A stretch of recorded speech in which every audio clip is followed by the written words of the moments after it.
नमस्कार दोस्तों, आशा करता हूँ आप सभी प्रसन्न एवं स्वस्थ होंगे। नाना पाटेकर की एक मूवी है क्रांतिवीर, काफ़ी पुरानी मूवी है। इस मूवी में एक फेमस डायलॉग है।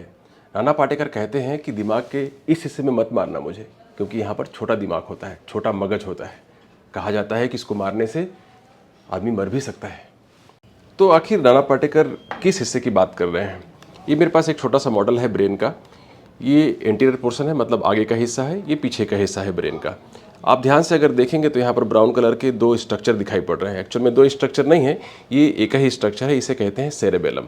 सेरेबेलम एक लैटिन शब्द है, इसका मतलब होता है लिटिल ब्रेन, मतलब सचमुच में छोटा दिमाग।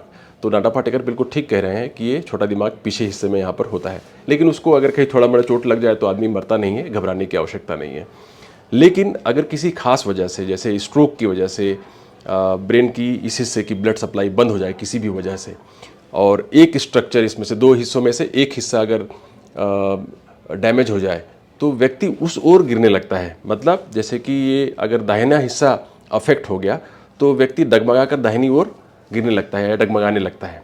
मतलब कंटिन्यूअसली कई महीनों तक उसकी डगमगाहट रह सकती है। और अगर दोनों हिस्से अचानक ही डैमेज हो जाएं, खून की नस एकदम ही ब्लॉक हो गई दोनों हिस्सों की, तो आदमी म्यूट भी हो जाता है, मतलब बोलने में असमर्थ हो जाता है।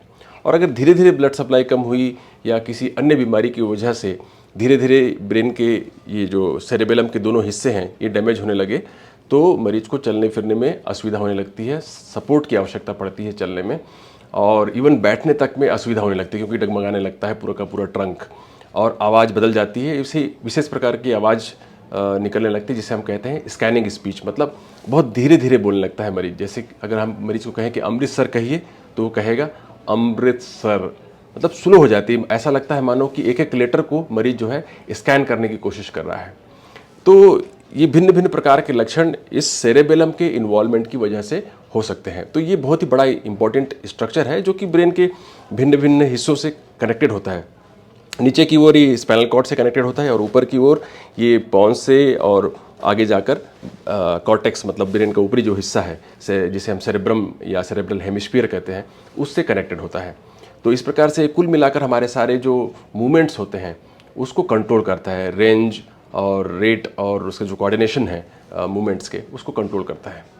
नॉर्मली जब हम अपने उंगली से नाक को टच करते हैं तो प्रॉपर्ली स्मूथ मूवमेंट से कर सकते हैं। लेकिन अगर ब्रेन का एक हिस्सा डैमेज हो जाए, मानो कि राइट साइड का डैमेज हो गया है सेरेबेलम का ये हिस्सा, तो जब आप मरीज छूने की कोशिश करता है नाक को, तो उसका जो टारगेट है वो मिस होने लगता है, इधर उधर हो जाता है। जैसे खाना खाने की कोशिश करे तो खाना स्पिल ओवर हो जाता है, दूसरी जगह पे लग जाता है, चेहरे पे लग जाता है, और चलने में जो है मरीज एक तरफ डगमगाने लगता है।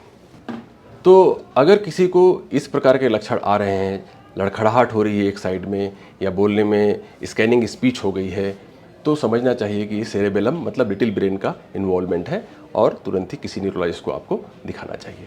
अगर आपको ये वीडियो उपयोगी लगा हो तो अपने प्रियजनों को जरूर शेयर करें, इस वीडियो को लाइक करें और इस चैनल को सब्सक्राइब करें, ताकि समय समय पर आपको ऐसे ही उपयोगी वीडियो और मिल सके। इसके अलावा आपको किसी अन्य टॉपिक पर कंटेंट चाहिए तो आप इस कमेंट बॉक्स पर जरूर मेंशन करें। बहुत बहुत धन्यवाद।